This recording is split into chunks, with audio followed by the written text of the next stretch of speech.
things have changed a lot in this business, and I think it's actually made it easier for the newbie actor to break in because people can have more control over their career than they used to. When I first started out, back in the old days, actors could only get an audition if they had an agent, or if their agent called them for an audition. And you would literally sit by the phone, or you would have your beeper so that you could beep into your answering machine or your pager to see if you had an audition. Now, you don't have to wait to be asked to the party. And so the newer actor, if they're smart and creative, can create their own content and get it on the web. Now, that's not to say that just because you have a camera that you should actually use it. There's a lot of people out there that really should not be putting this stuff on the web because it's kind of like you can't get the toothpaste back in the tube once it's out there. You got to make sure that what you're doing is professional and it looks just as good as everything else that we're seeing out there. It's kind of a slippery slope, I think, for a lot of actors that are just going, yeah, I'll just do this crap and put it out there, and it's actually hurting you. I see so many demos of they're really very homemade, and they really look it, and it just it kind of leaves a bad impression with me. Well, if you're going to create your own content, you must surround yourself with the most talented people that you can find. We're in Los Angeles, or we're, I don't know where you're watching this from, but I know that you have a talent pool around you.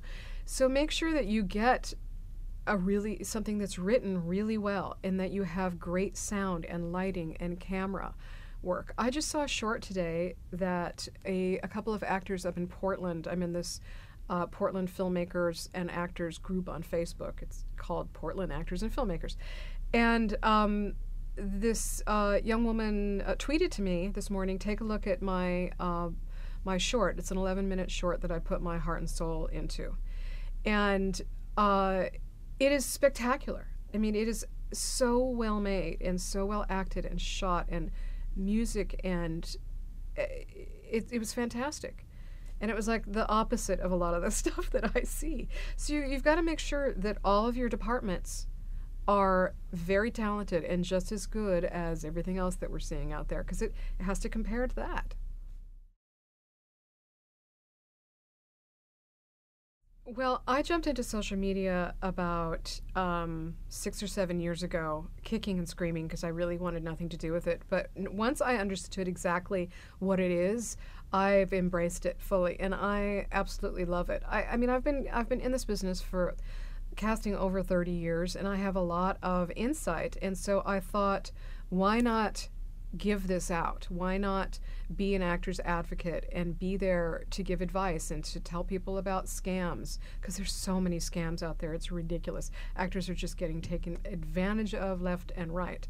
And I want to be there for them. And so I found this is just like the purest way to communicate. It used to be the casting directors were very exclusive and you couldn't reach them. And now I just want to be accessible. And so but in a safe way. Like, I don't want somebody coming to my house, for instance.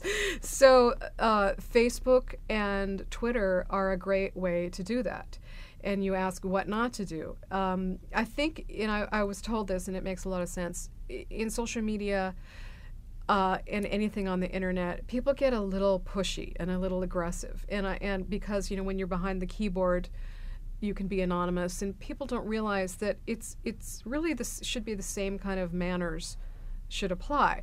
Treat it like you're at a dinner party or a cocktail party. You wouldn't just barge into somebody's house and say, "Hey, look at this. Hey, look at me." And that's what a lot of people are doing. I think it's great to get a relationship going. I say on Twitter is you have to get into the conversation, meaning you have to actually, have some back and forth interplay before you say, "Hey, look at this video," and help me find. I get this all the time. Help me find an agent, and I don't even know you, and no, I can't do that. So I think you have to treat it like you would normally treat any social interaction.